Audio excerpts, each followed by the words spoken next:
वो क्या है उसकी, आदमी की कड़ मजबूत रहेगी ना तो कभी मार नहीं खा सकता वो।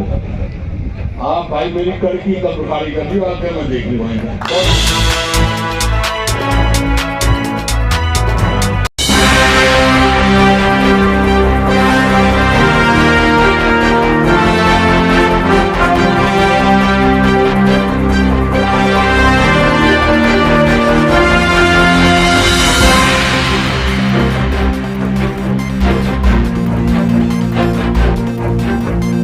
पूर्व मुख्यमंत्री भूपेंद्र सिंह हुड्डा ने खरखौदा हलके के गांव बरोना में नेताजी सुभाष चंद्र बोस, शहीद हरियाणावी लोक कवि मेहर सिंह एवं उनकी पत्नी स्वर्गीय प्रेम कौर की प्रतिमा का अनावरण किया। मूर्तियों का अनावरण करने के कार्यक्रम के बाद विधायक जयवीर सिंह ने कहा कि देश प्रदेश में सामाजिक ताने बाने को तोड़ने का काम भाजपा द्वारा किया जा रहा है। फिर से बात किसान मजदूर दलित समाज की हो, उन पर लगातार अत्याचार होते आ रहे हैं। पिछले किसान आंदोलन में भी 750 किसान अपनी जान गंवा बैठे थे। उन्होंने कहा कि 36 बिरादरी के नेता भूपेंद्र सिंह हुड्डा ने हर वर्ग में हर घर में अपने सत्ता के दौरान फायदा पहुंचाने का काम किया है। उन्होंने कहा कि यह भाजपा की सरकार संविधान को तोड़ने का काम कर रही है। नौकरियों के नाम पर बेरोजगारों के साथ धोखा हुआ है। कोई मकान इस सरकार में गरीब वर्ग को नहीं दिया गया, जबकि भूपेंद्र सिंह हुड्डा के राज में करीब 4 लाख प्लांट गरीब वर्ग को दिए गए थे। वहीं इस अवसर पर पूर्व मुख्यमंत्री भूपेंद्र सिंह हुड्डा ने कहा कि बरोना जाट कवि मेहर सिंह के जन्मभूमि है। इस ऐतिहासिक भूमि पर काफी वर्षों पहले शिक्षा की लौ जलाने के लिए पंचायत का आयोजन किया गया था, जिसमें उनके दादा को भी जिम्मेदारी सौंपी गई थी। जिसके बाद ही सबसे पहले रोहतक में एक शिक्षण संस्था शुरू किया गया, जहां गुरुकुल बनाने का काम शुरू हुआ, जिससे शिक्षा को इस क्षेत्र में बढ़ावा मिला। उन्होंने गांव में सुभाष चंद्र बोस जाट कवि मेहर सिंह व उनकी धर्मपत्नी की प्रतिमा का अनावरण करने के अवसर पर यह बात कही। इन मूर्तियों से आने वाली पीढ़ियां प्रेरणा लेने का काम करेगी। उन्होंने ये भी कहा कि हमने भी अपनी सरकार के दौरान बरोना गांव को आदर्श गांव बनाने का काम किया था। उनका खुद का परिवार स्वतंत्रता सेनानी परिवार रहा है। उन्होंने कहा कि हमारे बुजुर्गों ने आजादी के लिए अपनी कुर्बानियां दी है। वर्तमान सरकार वैसे तो प्रजातंत्र के खिलाफ है, लोगों ने इसे नहीं बनाया था, लेकिन गठबंधन का निर्णय लेकर स्वार्थ की राजनीति को तैयार करने वाली सरकार को बनाकर जनता के ऊपर थोपा गया है। उन्होंने कहा कि पहले हरियाणा हर क्षेत्र में नंबर 1 हुआ करता था, लेकिन आज की बात करें तो अपराध, बेरोजगारी, असुरक्षित महिलाएं के साथ ही व्यापारी उत्पन्न होते हुए हमले इस हरियाणा प्रदेश की पहचान बन गए हैं। ऐसा माहौल है जैसे सरकार भी प्रदेश में ना हो। और यहीं से 1910-11 में जो पंचायत हुई, फैसला किया गया ये इलाका बहुत पिछड़ा हुआ था शिक्षा में, कि कोई ना कोई शिक्षण संस्था खुलनी चाहिए।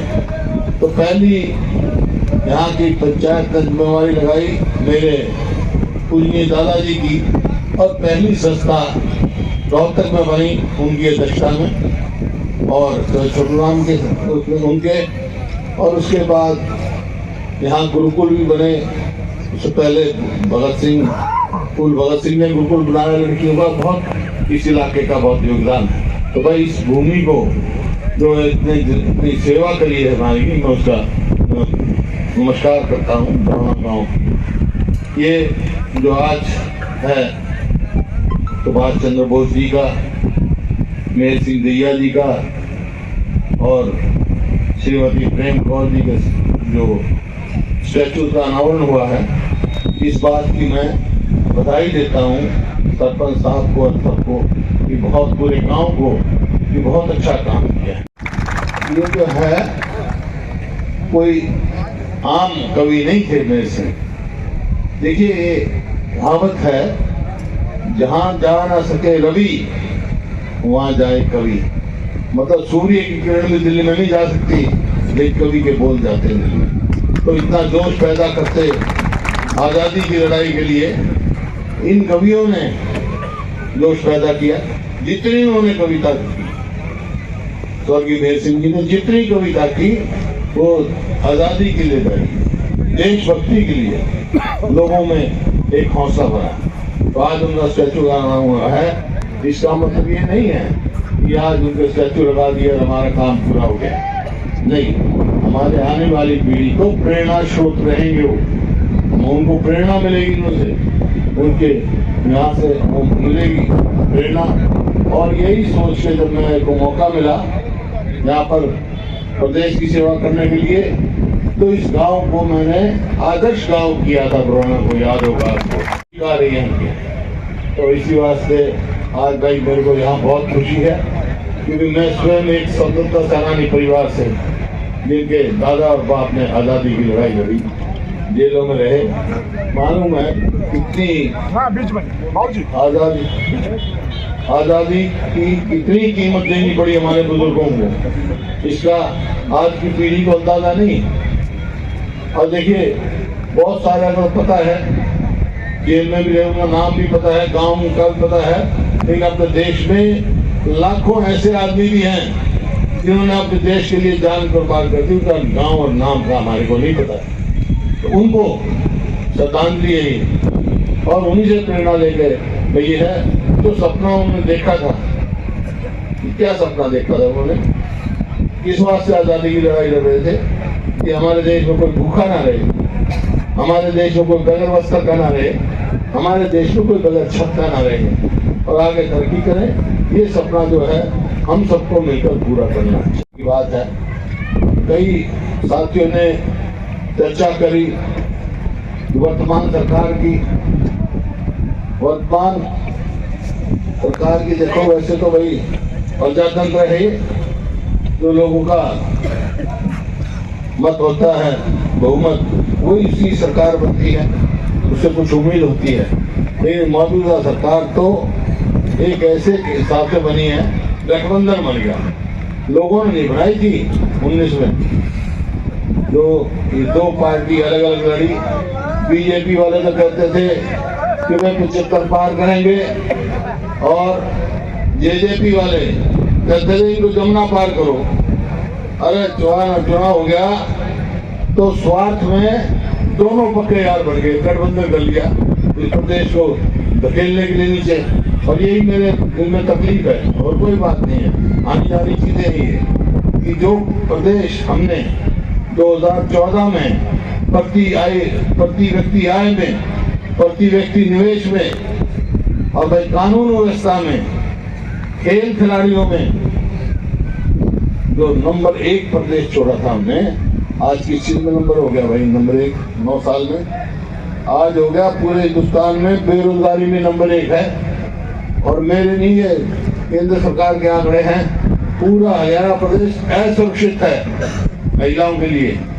रोज आप देख रहे हैं, कभी रोज इस किस्म का खौफ पैदा हो रहा है। तो दुकान का है सामने में, उस सेठ पे चले गए, हलवाई का चले गए, कभी गुहाना में चले गए, दुकान दिखता है। ऐसा मतलब एक माहौल हो गया, ऐसा प्रतीत होता है सरकार ही नहीं है। 2005 में भी हमारी सरकार बनी तो भाई ऐसा ही माहौल था। तो मैंने बनते ही कह दिया था, बदमाश जितने हैं या तो हरियाणा छोड़ जाओ या मुख्य धारा में आ जाओ। और ऐसा शांति से चला। तो भाई मौका तुम्हारे आशीर्वाद को मिलेगा। तो आज मैं कहने जा रहा हूँ, बदमाशा ना हरियाणा में नहीं रहे। हमारे बच्चे कैसे प्रवृत्ति करेंगे? कहाँ नौकरी मिलेगी उनको? खेती में कहाँ आमदनी? ये तो मकान का काम करेंगे। ये कह रहे 2022 तक किसान की आमदनी दुगनी कर देंगे। आमदनी तो दुगनी नहीं करी भाई, लागत दुगनी कर दी। डीजल कहाँ से कहाँ पहुंच गया, बिजली ये देख लो आप, तो लागत तो दुगनी हो गई, आमदनी किसान की दुगनी हो गई। इसी वास्ते किसान मांग कर रहे हैं हमारे को एमएसपी की गारंटी दी जाए। और इसी प्रकार से गरीब आदमी के जो चर्चा की नेहरू ने 100 गज के प्लॉट हमने दिए सबको, 3,82,000 एक दिया। तो गांव का नाम बता दो, इसे आदमी नाम बता दो, पूरा हल्का बैठे एक कर बता दो। गरीब आदमियों के पहली जमात से अदालत, तो इन्होंने वो भी बंद कर दी स्कीम। कोई मतलब जनहित की स्कीम नहीं चलाई भाई, इस बात की मेरी प्रतीक है। आज तो मैं आपसे ये कहने आया हूँ कि भाई आप साथ दो, जिसको भी हम भेजें, लोकसभा हो असेंबली हो, उसमें कामयाब करो। हाँ ये जरूर आपसे सवाल पूछ सकते हैं कि भाई इनने तो कर दिया, भट्टा गोल कर दिया, हमारी सरकार आ गई तो तुम क्या करोगे? मैं तो 4-5 बात कह रहा हूँ, जो मैं कहता हूँ करता हूँ कि भाई अगर हमारी सरकार आ गई, सबसे पहला काम करेंगे हम अपने बुजुर्गों की पेंशन 6,000 करेंगे। 6,000 पूछेंगे, 6,000 पूछ जाएगी। अरे भाई बैठे महिलाएं, ये भाई सब उसका गैस पर रोटी पकान, गैस का जो है 500 रुपये से ज़्यादा कीमत नहीं होगी, 400 था 500 हो गया। इसी प्रकार से किसान को MSP गारंटी देने की बात करेंगे, 100 गज के प्लॉट चालू करेंगे और स्कॉलरशिप देनी शुरू करेंगे। बहुत सारे ऐसे काम हैं, तो मोटी मोटी बात बता रहा हूँ। तो ये हम आपसे ये इजाज़त देने आया हूँ भाई, कि समय है, टाइम आ गया। इनका टक्कर लेने की मेरा जी कर है, तो मेरा साथ दोगे। कोई भी आदमी हो, वो क्या है, उसकी आदमी की कड़ मजबूत रहेगी ना, तो कभी मार नहीं खा सकता वो। आप भाई मेरी कड़ की तब उखाड़ी कर दी, आगे मैं देख ली भाई। बहुत बहुत धन्यवाद। लाइक शेयर सब्सक्राइब जरूर करें हमारे न्यूज चैनल हरियाणा लाइव 24 को।